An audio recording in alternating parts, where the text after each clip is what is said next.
and garden expert Craig Hignight is joining us live to answer all of your burning questions.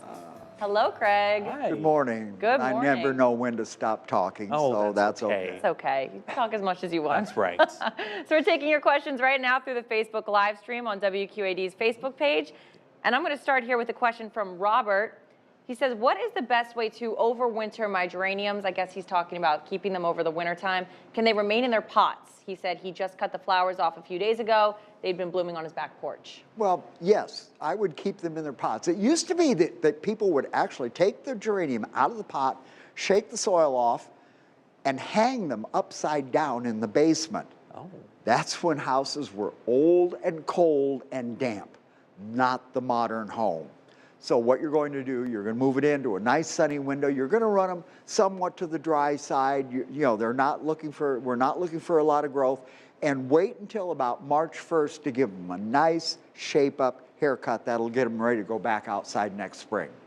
This one's from Mindy. When is the best time to plant grass seed?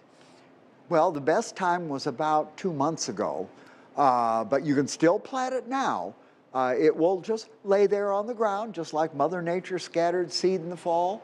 Cover it with a little straw to protect it from the birds, and it will be there ready to come up. I say this because you never know what spring's going to be like. We could be up to our eyeballs in mud for the entire spring. It's not muddy out there right now, I can guarantee it. Cheryl wants to know, is it too late to trim back on grapevines? It's actually a little early. I would actually wait until about, after the first year. I know, it's only 2 weeks. You know, but the thing is that the standard rule of thumb is we don't start our spring pruning until after the first year. That gives the ground a chance to cool down and start to freeze so that we don't get any late growth, which is not going to happen this year, I can guarantee it, and no bleeding, because the plant could still be moving sap in it. You don't want to lose that moisture to the fresh cut. So wait until after the first year. This is from Cheryl. Oh, excuse me. That was Sandy. That's where I was left off. Should I cut my mums down? No, mums stand through the winter. The only pruning that we're going to do is maybe a very light trim, which is what I need right now, just to take the flowers off. But the plant stands through the winter. You won't cut it back until about Mother's Day next spring. Okay, and Cheryl has another question. Is it best to leave leaves on the ground or should you pick them up? I would suggest picking them up, because if they pile up like they do in the corner over at my condo, there won't be any grass there when spring comes. The leaves pile up and it just literally smothers the grass, so it's best to get them up and pile them up in a compost pile where they can decompose without destroying your lawn. All right, we're going to go to commercial, but keep sending your questions in and we'll be back right after this short break.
Advice for a single row where crowns can be planted 9 inches apart.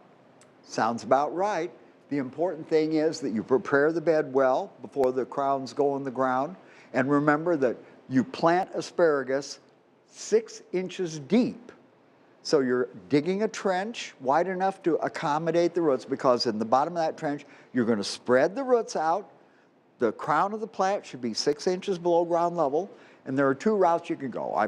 An asparagus aficionado told me just put the 6 inches back in the ground, water it, and it'll come up. Other people put the dirt back 2 inches at a time. Let the asparagus come up 4 inches, put in 2 inches, and you slowly fill the trench. And I think either way, it's going to work very well. But make sure you get the newest crowns like Jersey Giant or Jersey Knight. Those are the super males that don't set seed and give you the best crop. Interesting there. This is from Anita. How do I take care of my hibiscus? Well, the hibiscus is going to be like those geraniums, except the hibiscus has to go in the sunniest window you've got. I've had them bloom right through the winter in the house in years past. You put it in the window, watch your watering. It's not going to take nearly as much water in the house as it did outside. Every couple of days, you give it a quarter turn, because the side to the window is the only side that's going to get the best light.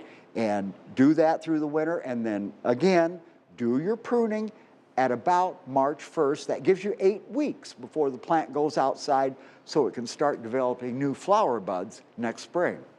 All right, we've got a question from Randy. This is a pretty seasonal one.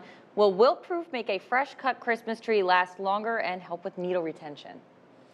It definitely won't hurt. The whole idea of the wilt-proof is to kind of seal the plant up. We normally use it on outdoor plants so that they don't winter burn during the winter. But in the house, if you pre-treat your tree, I would actually put the wilt-proof on before I did the fresh cut, and then it should help the tree not evaporate as much moisture out of it.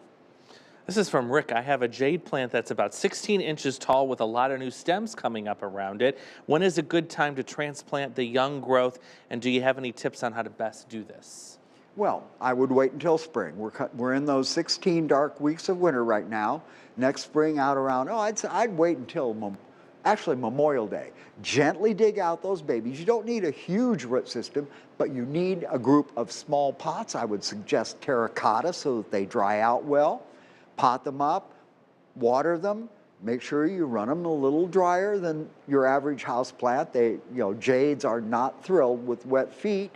They should go outside when the weather gets really nice and warm. And of course, when you're doing that transplanting, give them a little root stimulator. It works on house plants as well as it does outdoor trees and shrubs.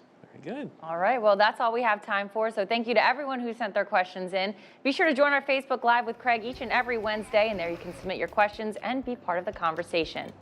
Here's a look at our Bridgepoint camera in downtown Moline. Good morning, Quad Cities at 11. We'll be right back, but first, let's send it over to our friends at ABC with a look at what's coming up on Good Morning America. Hey, guys. Hey there, coming up on GMA3, the troubling new number when it comes to rising breast cancer cases and the risk to black women in particular. It is alarming, plus concerns about the future of education in America as President-elect Trump begins a new term. The outgoing U.S. Secretary of Education here with words of warning about misinformation. Also, something for every procrastinator. Tori with fantastic last-minute deals and steals, including delicious ones to help you finish up your holiday shopping. Somebody's still eating right here, and we're taking a ride on a suspenseful new holiday thriller from Netflix. Star Sophia Carson here with the clues, and it's coming up on GMA3. We'll see you then.